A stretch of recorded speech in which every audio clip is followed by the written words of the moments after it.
Something beautiful, huh? I'm afraid that I lost that a long time ago. Okay, showtime.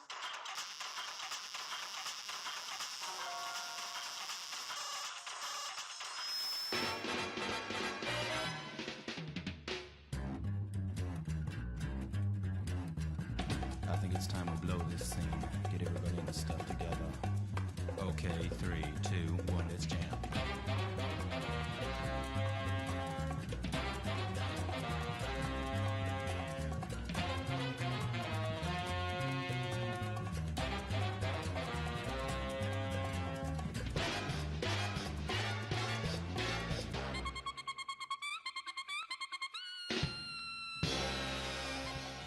Greetings, children of the screen, and welcome to Carry That Weight, the Cowboy Bebop Retrospective. And I'm joined by Logan. And today we are taking a look at Session 8, Waltz for Venus.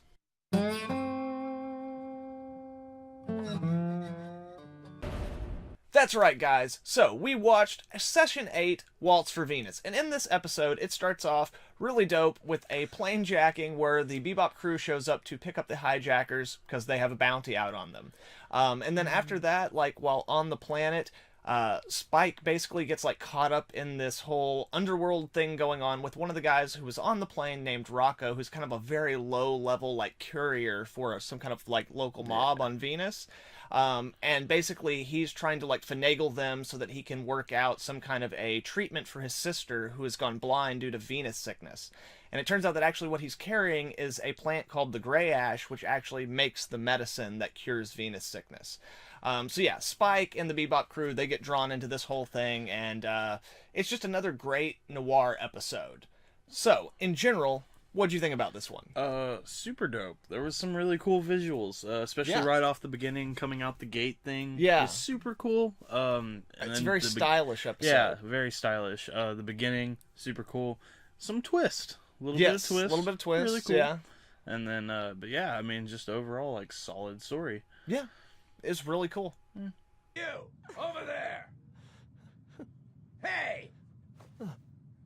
Are you listening to me? You, get up! All right, put your hands behind your head like everyone else. Hey, look at me! Don't you go back to sleep, you little punk! Oh. You're dead!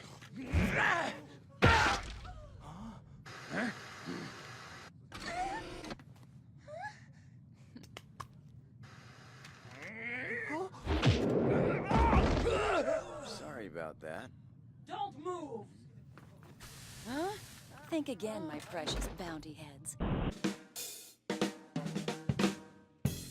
Alright, so out of this episode, what would you say are some of the, like, things that really worked for you? Damn, man, like, Faye was Faye? dope. Yeah, like, she's... really, there was just some really cool, like, some stuff they've already kind of breadcrumbed us with. Yeah. Like, but they just kind of up it a little more. Yeah. Like, Spike gets shit dropped in his lap again. Yep. Pretty normal. Faye's a badass, in case we forgot.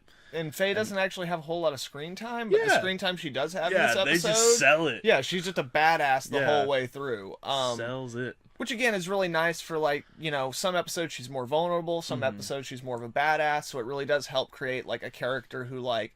It is a consistent character, but like real people, on any given day, you might be behaving in a completely contradictory way than you did the day before. Yeah. So that stuff's really cool, yeah. And yeah, like you were saying, they give us lots of other, like, nice little, like, they keep building on to the stuff that they've done. So, like, with Spike, we've gotten a lot of indication, like, through the way he fights and seeing him do martial arts of, like, what style he uses, but now in this one, they make it very clear where they just basically cite passages from Bruce Lee's The Art of Jeet Kune Do. Like the whole thing about being not Kung Fu. No, it's Jeet Kune Do, which basically Jeet Kune Do is like the granddaddy of mixed martial arts, where it pulled in like fencing and like French boxing and like all these other things, and then also street fighting tactics and stuff like that. And the whole premise behind Jeet Kune Do is what he tells the kid that he starts training. Just water. Like Rocco. Yeah, the idea is to be fluid. Is like, you know, don't move.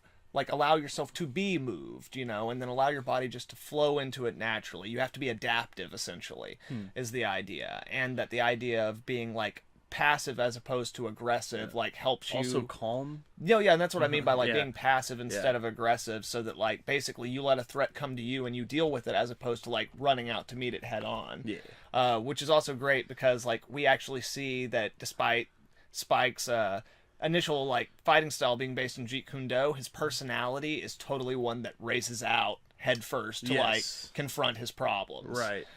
So that creates again an interesting like dichotomy in the character, which again just adds to like the layers. And I keep saying this, but contradiction is what makes characters interesting. Yeah. And Cowboy Bebop once again delivers that in spades. So as for me, like my favorite thing in this episode really pertains to a shift in the side characters, or in the like reoccurring villain of the week type characters, where up until this point, like all the characters that we've met or interacted with, they represent the same life path of one or more members of the Cowboy Bebop crew. Okay. And they've been almost like a reflection for the crew, in the same way that like the crew does what they do because they're all broken, they're all damaged, and they're technically out there hiding or running from something. And so in each episode we get to see these little microcosms of people who are handling their problems the same way, and we get to see what's coming. So it's like what's coming for our characters. But this episode crosses a very specific and a very important line where it's the first time that that's personal. Where, like, we see through this episode, Spike builds a relationship with a character who, while he's a completely different person than Spike, has that same core problem of how they deal with the things that have happened to them in life. And we get to see Spike, like, nurture that relationship and actually make a bond with this person, even though he knows that this person is essentially doomed.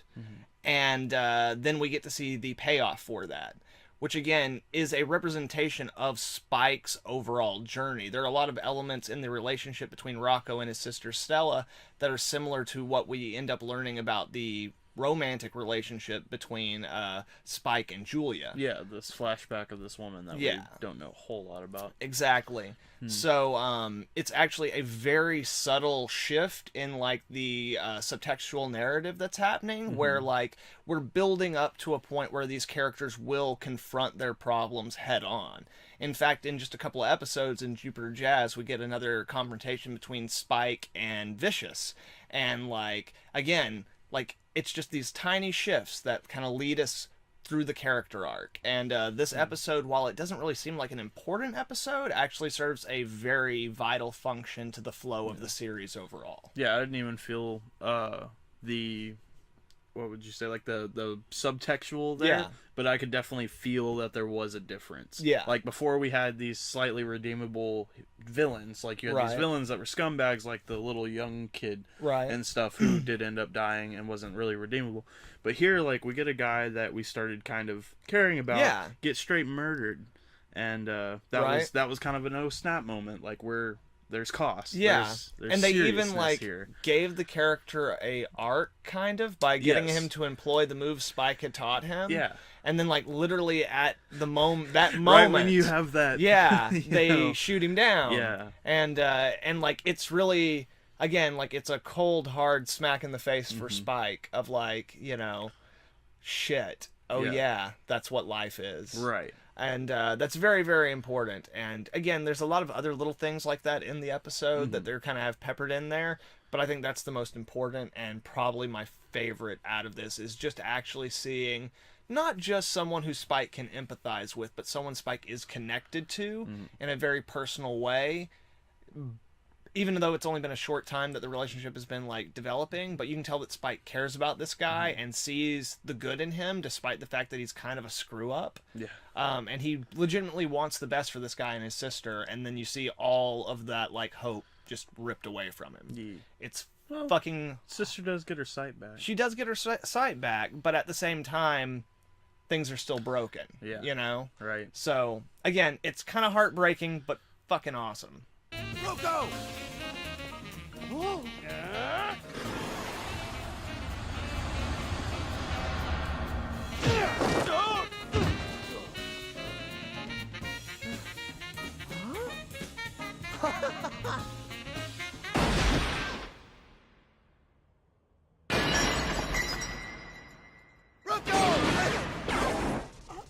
I'm hanging in there. You hear me? Rocco! Master, you see it? I was fluid like water. Yeah, don't try to talk anymore. We'll have a doctor here in a couple of minutes, so... Hey! Okay, hang on. Now don't die! Don't die! I wonder if I had met you earlier in my lifetime. Do you think that we would have been friends?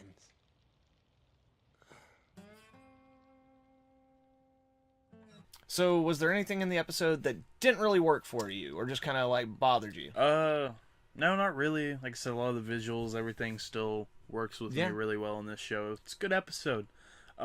Pacing, I guess, or not pacing, but like the length, overall length feels very, very rushed. Yeah, rushed. But I mean, the episode I don't wanna, doesn't. I know I've complained about that before. No, yeah. Well, I mean, and again, it is a common. It's a common, especially in like a 30-minute show. Yeah. Like nowadays, we're so used to like 45-minute. Well, technically they're called hour shows, but on TV they're 45 minutes after commercials. And then like on Netflix and stuff like that, you kind of have however long you want. So like, man, like a 20-minute episode is what we essentially get for Cowboy Bebop once you account for the time that they take out for commercials. Yeah, commercials. And so it's hard to tell a good 20-minute story.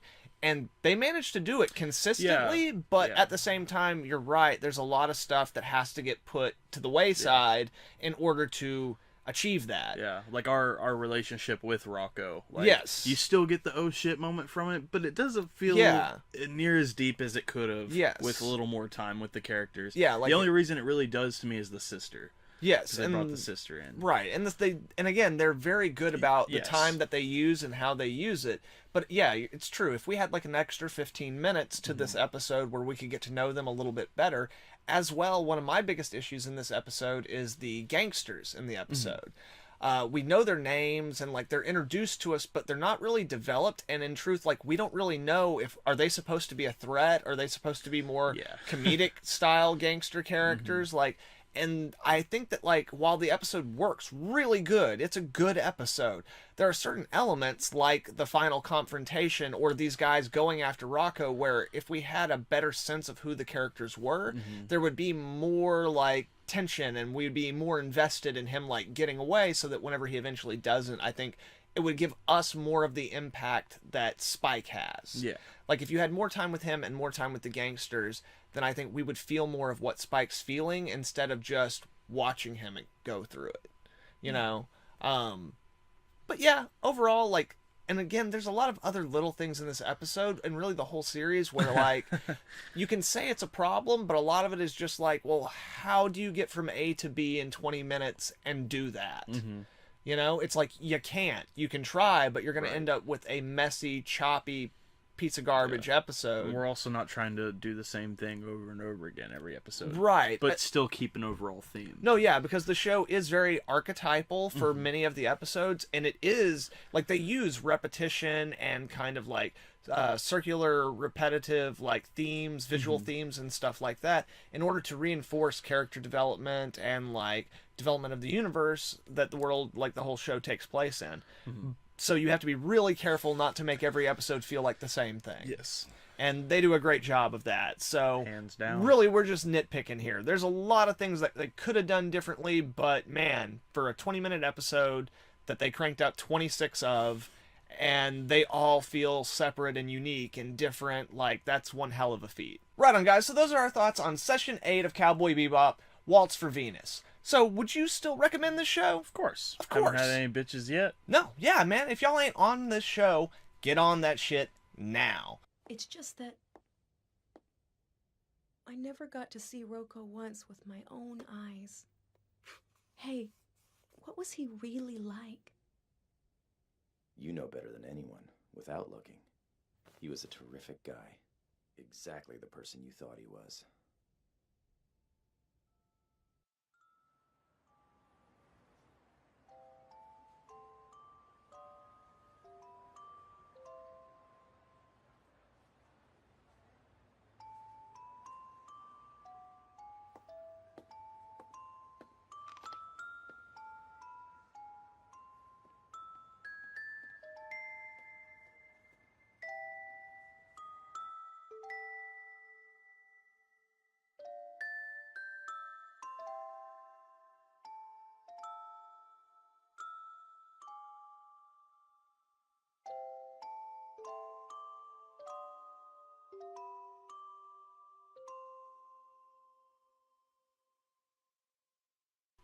Right on, children of the screen. Thank you very much for joining us for Carry That Weight, the Cowboy Bebop Retrospective.